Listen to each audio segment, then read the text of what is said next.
आपको वेरिकोसील नहीं है, पर आपको डर लग रहा है कि कहीं वेरिकोसील हो ना जाए। और ये आपको ऐसा इसलिए लग रहा है क्योंकि हो सकता है कि आपके परिवार में किसी को वेरिकोसील डायग्नोस हुआ हो, या फिर आपके ज्यादा खड़े रहने का जॉब है जिस वजह से आपको लग रहा है कि कहीं वेरिकोसील ना हो जाए।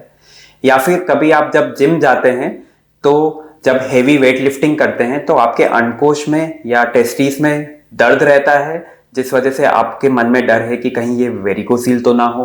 तो अगर आपके मन में ये सारे सवाल आ रहे हैं तो ये वीडियो आपके लिए है, क्योंकि इस वीडियो में हम डिस्कस करेंगे कि हम वेरिकोसील से कैसे बच सकते हैं, कौन से ऐसे स्टेप्स उठाएं ताकि हम वेरिकोसील से बच सकें। क्योंकि दोस्तों, prevention is always better than cure.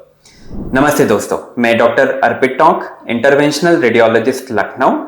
मैंने आज तक हजारों से ज्यादा वेरिकोसील के ट्रीटमेंट किए हैं बिना कोई सर्जरी के, एक छोटी सी सुई की मदद से, जिसको मैं अंत में डिस्कस करूंगा, जो कि एक बोनस पॉइंट रहेगा।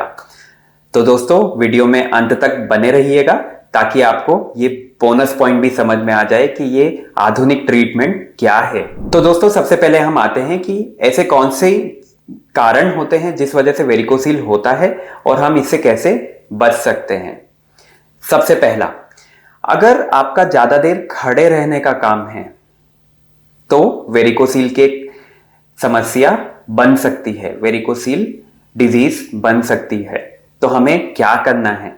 अगर आपके ज्यादा देर खड़े रहने का काम है, जैसे अगर आप टीचर हैं, या अगर आप कोई आर्मी पर्सन हैं, सोल्जर हैं, या फिर आपका सर्जन, आप डॉक्टर हैं जो सर्जन हैं जो काफी देर खड़े रहते हैं, या आप कोई क्लर्क हैं जो काफी देर तक खड़े रहने का काम रहता है, तो इन लोगों में वेरिकोसील बनने के चांसेस काफी ज्यादा रहते हैं, क्योंकि वेन का प्रेशर ऐसे केसेस में बढ़ जाता है जब हम ज्यादा देर खड़े रहते हैं। तो ऐसे केसेस में हमें क्या करना है?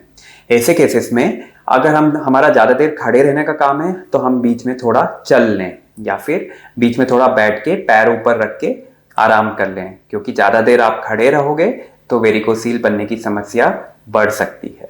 सेकेंड पॉइंट, कॉन्स्टिपेशन का जरूर इलाज करवाइए। दोस्तों, अगर आपको कॉन्स्टिपेशन है, कॉन्स्टिपेशन से वीनस प्रेशर बढ़ता है, वेन्स का प्रेशर बढ़ता है, और उस वजह से वेरिकोसील की समस्या बढ़ सकती है। इसलिए अगर आपको कॉन्स्टिपेशन है तो आप क्या क्या कर सकते हैं? पहला, अपने खान पान में fruits, salads, fibres, high fibre diet को इंक्लूड करें, क्योंकि वो कॉन्स्टिपेशन से हेल्प करती है, आपकी मदद करती है कॉन्स्टिपेशन को ठीक करने में। दूसरा, दिन में कम से कम 2 से 3 लीटर पानी पिएं ताकि आप कॉन्स्टिपेशन से बच सके।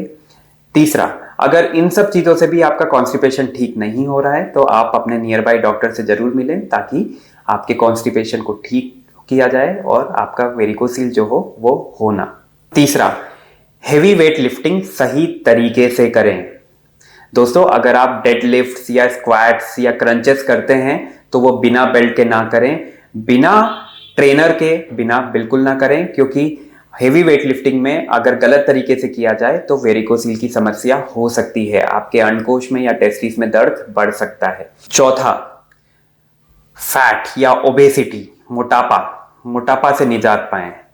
देखा गया है कि मोटापे में वेरिकोसील की समस्या बढ़ सकती है। तो अगर मोटापे में 5 से 6 किलोज भी आप अगर कम कर लेंगे तो आपकी वेरिकोसील की जो समस्या है वो नहीं होगी, या फिर वेरिकोसील की समस्या अगर आपको है तो उसके सिम्टम्स कम हो जाएंगे। पांचवा, अवॉइड अल्कोहल एंड स्मोकिंग। दोस्तों, जो अल्कोहल और स्मोकिंग जो होता है वो डायरेक्टली वेन्स की हेल्थ को खराब करता है, और वेरिकोसील एक वेन्स की बीमारी है, इसलिए अल्कोहल और स्मोकिंग अवॉइड करें।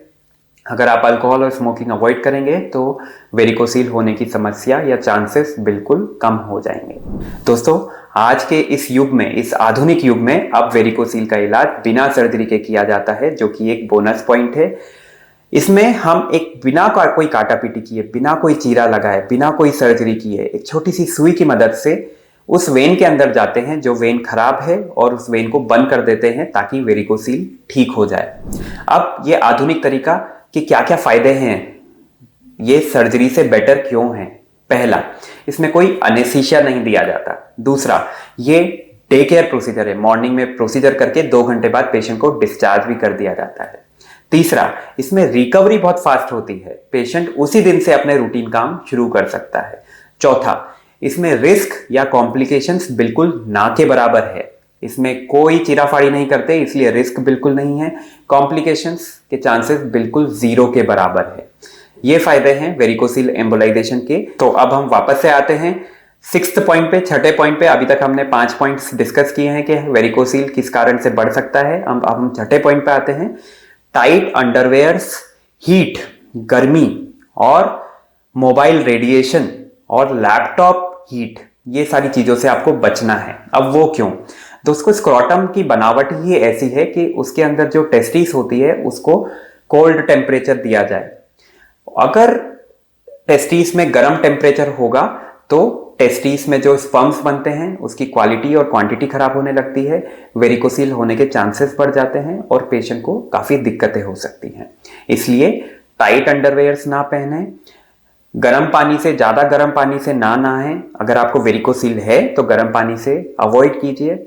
और तीसरा कि मोबाइल रेडिएशन से दूर रहिए। फॉर एग्जाम्पल, अगर आपने अपने पॉकेट में मोबाइल रखा हुआ है तो उसकी हीट एनर्जी, हीट रेडिएशन से वेरिकोसील बढ़ सकता है, स्पर्म क्वालिटी क्वांटिटी खराब हो सकती है, इसलिए मोबाइल रेडिएशन से दूर रहिए।